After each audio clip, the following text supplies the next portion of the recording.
You're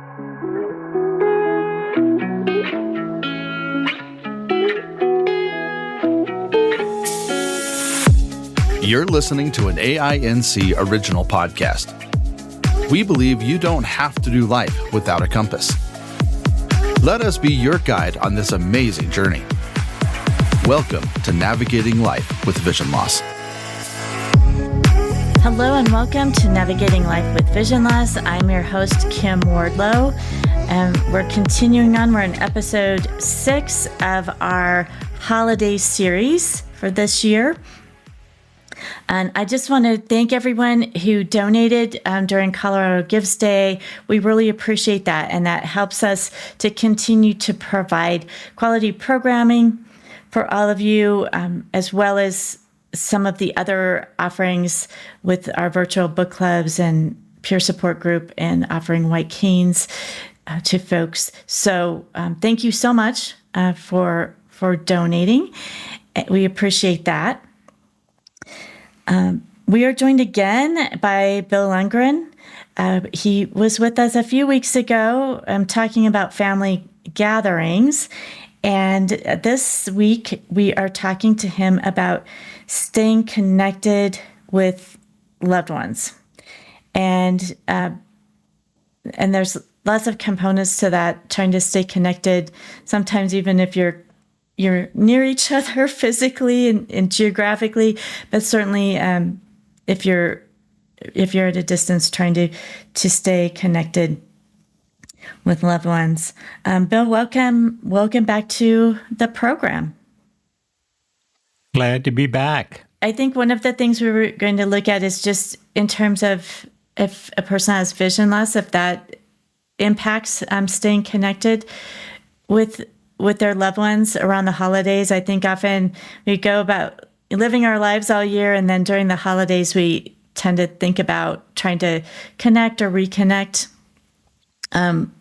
with loved ones, and maybe if there's some barriers to doing that, especially related to vision loss, if that makes communication and staying connected more difficult.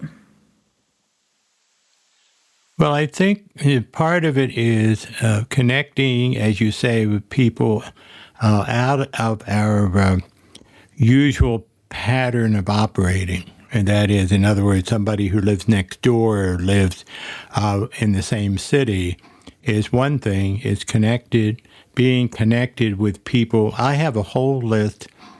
I do a Christmas letter every year. And people tell me they look forward to it, which is kind of nice. And there's some other people on that list. That's the only time we connect. And we promise to talk on the telephone or whatever. But some of those people slip out of our view after the Christmas letter has gone out. Or they're the kind of people who don't themselves pick up the phone and call us. Right.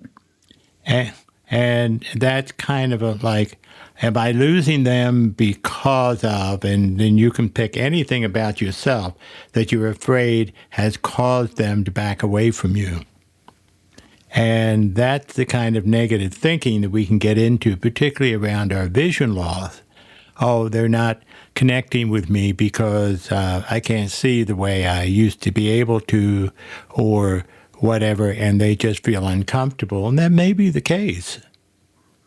And there's really a couple options that we have. One is we just keep, if we think of ourselves in the center of a circle, and around us, within the circle of ring number 1, are people that we see frequently and we have lots of interaction with.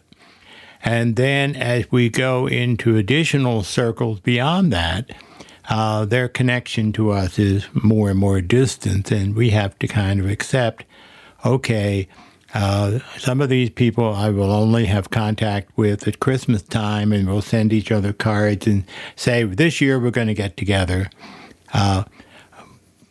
And we don't. But you see, it becomes imperative upon us And unfortunately, what I'm saying, being a person with a vision loss means you have to do a lot of work. And that work is to pick up the phone or do an email or whatever to keep that connection unless you're not getting anything back.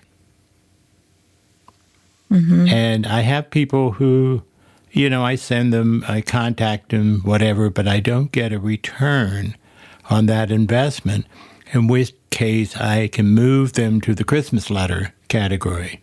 Mm-hmm. Or I can say, if I'm getting a return, if I talk to them and we talk about getting together for dinner or whatever, and this is one of the tough parts. If we're not inclined to be initiators, it means we have to change our behavior if you want to hold on to these people. Because people, other people may be very hesitant to call us because they don't know what they're supposed to do.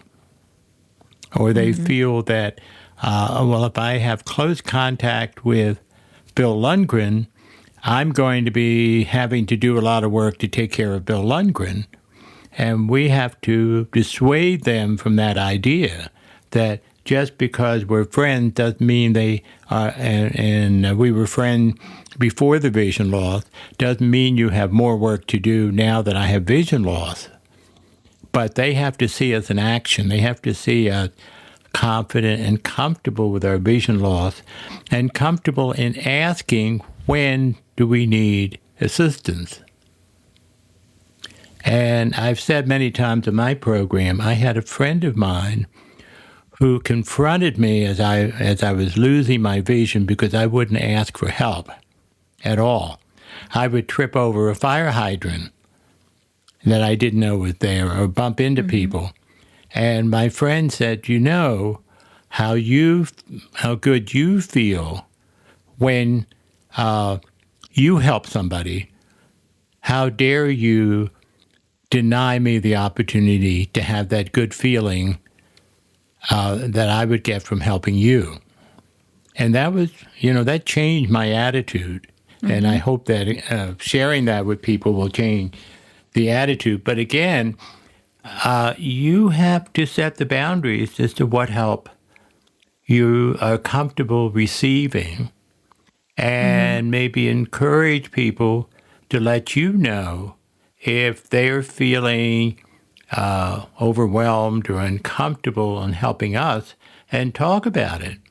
If we're really friends, we're loved ones, we have to be willing to take the risk to be open about what it is that we need and what the other person is comfortable doing. Because the other person is, one of their discomforts is probably, I'm going to make a mistake and I'm going to hurt you. Yeah. But it hurts us even more if they don't help us. Right. And just needing what to make that. What are your thoughts? I'm thinking just needing to make that extra effort, especially initially, if a person if you haven't really seen someone since you've lost your vision and they're unsure, just to really be communicating with them of what you need and what you don't need, and being helpful, and just to be able to maintain relationships. That can be so important to do that, and so often now we're seeing things where folks are. It's just all on Facebook or all not necessarily interacting. In person, or even maybe in person is not always possible, but even on the telephone, to be able to, to build relationships. So maintaining them and building relationships, and deciding who might be on that once a year contact list, and who you might want to develop, deeper relationships with can be important too, trying to make those distinctions. Well, I'm thinking particularly of older people as they get macular degeneration. Maybe they can't drive anymore, which is a biggie for people. If they get to the point they can't drive, then they feel very, very helpless. They feel alone, and even worse, they don't understand that other people will be delighted to help. Mm-hmm. And that's our own thinking and saying, look, nobody wants to be with somebody who can't drive anymore, or somebody who, we tell ourselves things that create a barrier with other people. And this is very tough. I can say this very easily. You can do this, this, and this, but I know how difficult it is for us to do it. But to talk to that person you haven't seen for a while and check in with them and say, are you concerned about my vision loss and what it would mean in terms of our relationship? I mean, that's being very blunt. But mm-hmm. sometimes we have to, if we care enough about the relationship, we have to be blunt. Mm-hmm. And because if we don't, we're going to lose the relationship anyway. But right. if we talk about that elephant in the room, then maybe you have a chance of building a new relationship with that person. But again, I think one of the things I hate about blindness is it forces me to be the one who has to do some work. Yeah, that seems unfair. In the sense that, it is unfair. I have to be, and someone who has been more of an introvert suddenly has to be more of an extrovert and say, okay, and also the kind of nice guy doesn't say anything that would ruffle any feathers. I have to ruffle some feathers and say, okay, look, we haven't talked for a while. Can we have dinner together? And, kind of say, okay, I've got to initiate if I care about that relationship. If the person isn't doing it, I better find out whether the person wants the relationship. Because if the person doesn't, I'm not going to it's not worth putting out the energy to worry about it. And sometimes we have to just, in very general ways, hey, we haven't seen each other for a while. Is there a possibility we could do this? And here's what I suggest. And then you suggest something that's easy for both of you to do and mm-hmm. see how that goes. But the question mm-hmm. then is to take a look, at the names of people that you haven't seen for a while and you want to keep that relationship going. Then you decide, okay, what do you think is going to be the best way to get something going? Is it the Christmas letter? Is it the just a telephone call? Hey, how are you doing? Or an email? Anyway, so Facebook. I saw you on. You were doing XYZ. How about if we do a mountain hike or something like that? Mm-hmm. And at the same time I say that, I also say you have to be careful because you don't want to get overboard trying to make stuff happen. Right. A friend of mine who's coming in, she's never been to Denver before, and I felt like, I've been with her in her city, but I said, "Oh, is she going to enjoy, being with me in Denver? What do I have to do to make this enjoyable?" And I was getting all nutsy about it. And when she came there, and I calmed down, I realized I didn't have to do all that work I was doing. So I'm speaking from experience. Mm-hmm. She's perfectly easy to be with. We did a lot of things that I hadn't expected we would do. She enjoyed it. I enjoyed her enjoyment and enjoyed having her with me. It was just I was making myself all nutsy beforehand. And that's the hard part, is to say, okay, how much do I need to do how much does that other person need to do? And for a lot of us, we're just not used to that kind of a situation. That makes sense? Yeah, I think that can be tricky if somebody lives far away and they're coming to visit you, and you want to see them and have a chance to talk to them in person, but you also feel like you need to entertain them to a certain extent, Right, or if they right. haven't come to visit you before, like, oh, well, should I take them, to see this site? Or, oh, they really like Right. gardening. Should we go to the Botanic Gardens? And trying to balance that Right. out. And maybe even talking to the person ahead of time, saying, how much do you And want ahead of time. Right. to do? I'm just thinking of a time when my dad and I went to visit cousins in Scotland. And I had been there before, but he hadn't. And I thought, oh, well, yes, we need to see all these people we want to see, but he has never been here. So shouldn't he, see all these different sites? And I remember being in Edinburgh, and we toured the castle, and he said, that was nice. And now I've toured a castle, and I don't really need to see another one. I really just want to visit people.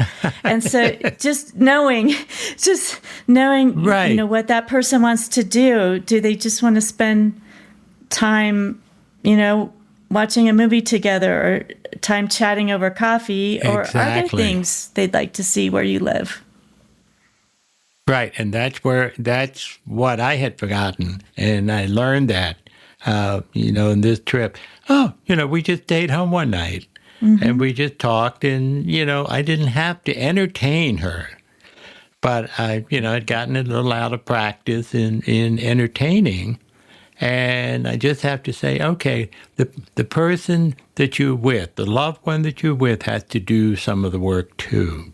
Mm-hmm. So I've been talking about what you have to do, because the listener is getting some ideas, but you have to encourage them to do some work too, and tell you what they would like. And that's very hard, because we're supposed to be mind readers. I know, but it is super helpful. I know the last time I went to see my cousins down in Austin, and my cousin asked me, she said, well, we've done different things when you've come. What do you want to do this time? What do you want to see? And I did tell her, I said, well, really, I'm just coming for a few days. I just want to hang out with the three of you for a few days. And we can, Right. there might be some things we can do. We could go to the art museum if there's like a special exhibit you want to see. But really, I'm just coming to spend time with you all, and we don't have to do a lot of special things. And I just want to spend time with you, and not things that distract from our being with each other. Mm-hmm. Absolutely. And we forget that.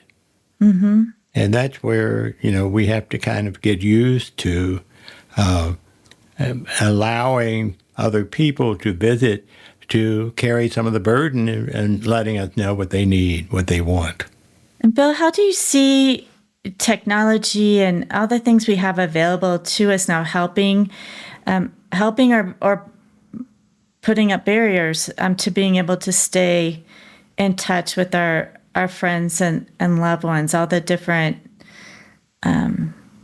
apps and Facebook and audio calls and video calls and all those different things? It doesn't take that long to send an email to somebody. Say, hey, I'm thinking about you. What takes a long time is my dealing with the spelling. But, but it just a quick email, thinking about you, and they don't need a lot. Our friends surprisingly don't need as much as we think they do. But if we show our interest, and sometimes we think we have to have people over for dinner. No, we don't. We can go get a cup of coffee at the local coffee bar. And we don't, and because it's really us that they want to be with, not the things. And that's what sometimes when I'm in my oh, I'm not worth anything mood. I forget. They want to be with me. That's why they're coming. And I'm good enough as I am.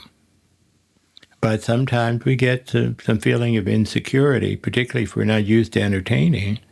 Get some insecurity. We have to show them a good time, and we have to take them places and go to the theater and yada, yada, yada, yada. And then we're exhausted at the end. So part of it is deciding when we look at the name of that person or think about that person, what kind of level of interaction do we want with that person? Because we can't be bosom buddies with everybody in the United States, Right.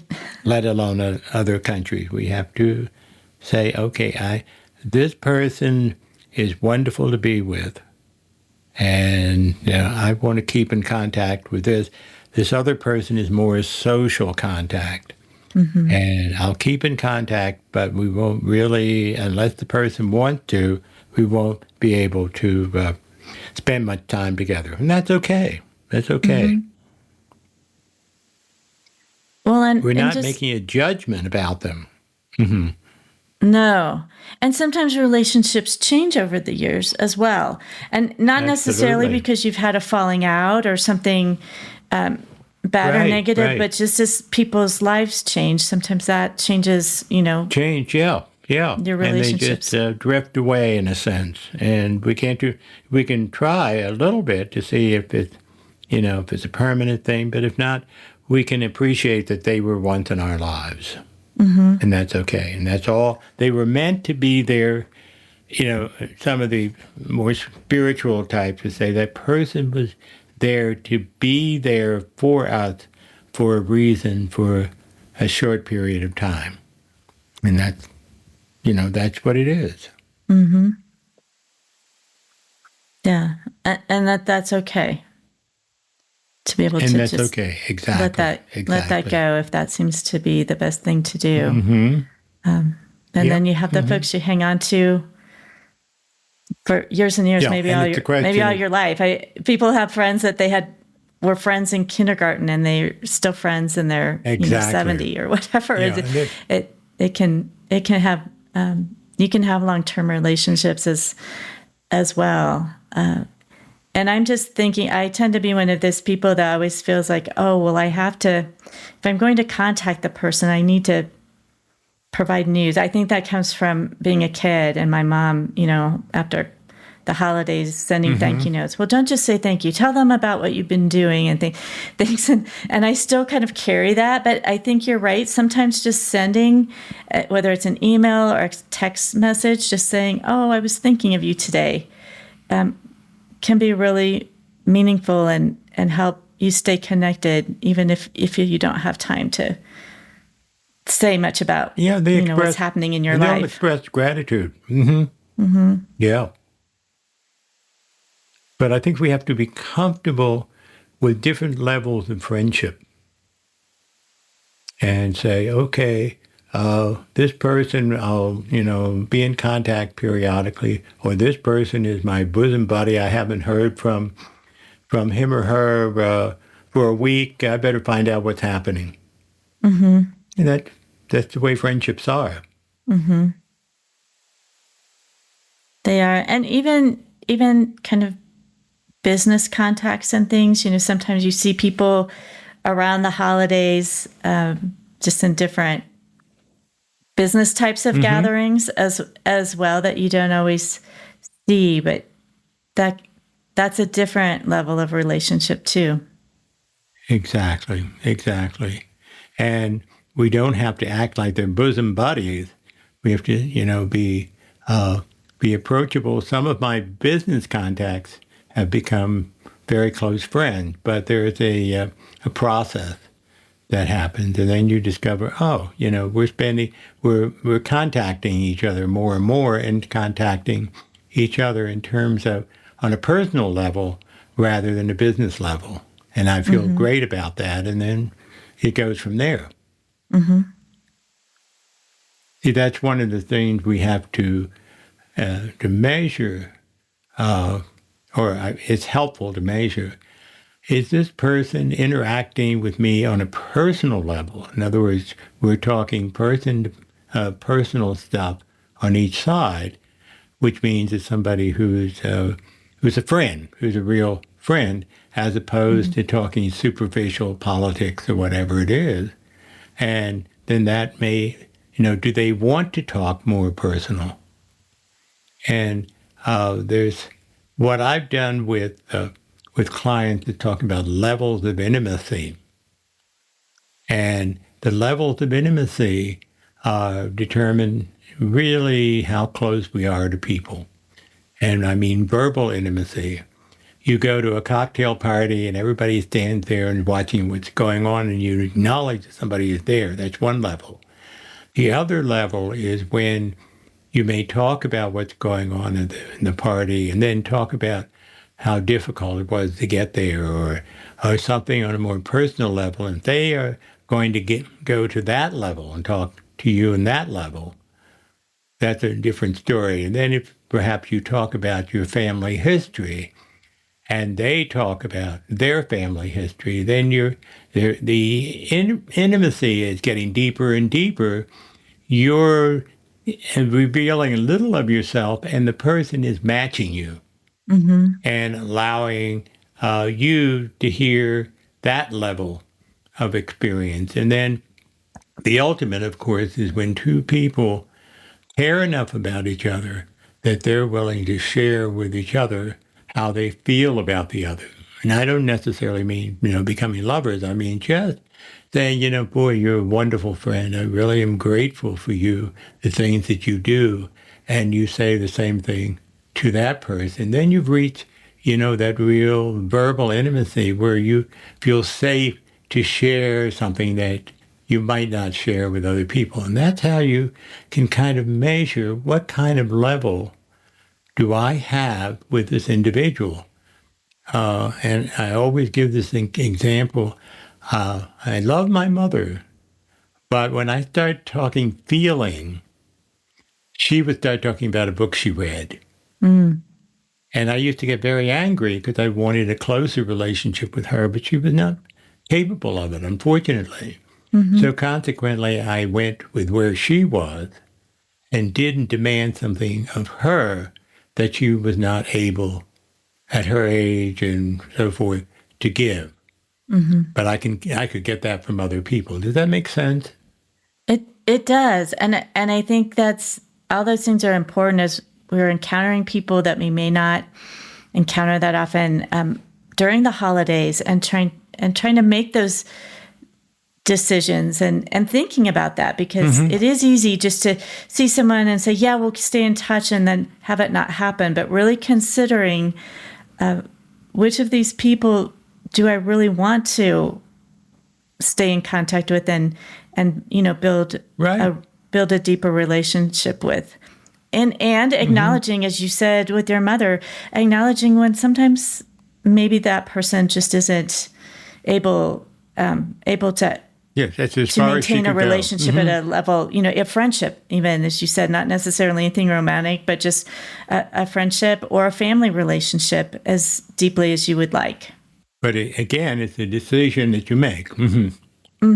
Yeah, and realizing that you don't have to just leave that to chance to see if the person contacts you or if you happen to run into them again. But you can choose to pursue those friendships and family relationships if you want to strengthen those. Well, Bill, I think this is really important information for this time of year as we do kind of encounter people that maybe we don't see every day in our lives, and thinking about those relationships that we have and the ones that we'd like to build, and maybe some of the ones that it's time to let go of as well. So thank you for sharing your wisdom with us. My pleasure. Really, I'm always enjoying having an interview with you. Well, thanks, Bill. And Bill is the host of After Sight's Blind Sight podcast, so you may want to tune into that as well. And again, I just want to thank everyone for your support during Colorado Gives Day and your generosity. We're really grateful for that support, and we couldn't do everything we do without that. So thank you so much. We still have a couple more episodes to come in our holiday series, including looking forward into next year and maybe setting some of those goals as well. So those are things that will be coming up. But thank you for joining us today for Navigating Life with Vision Loss, and we hope this information has helped you as you're navigating your own life.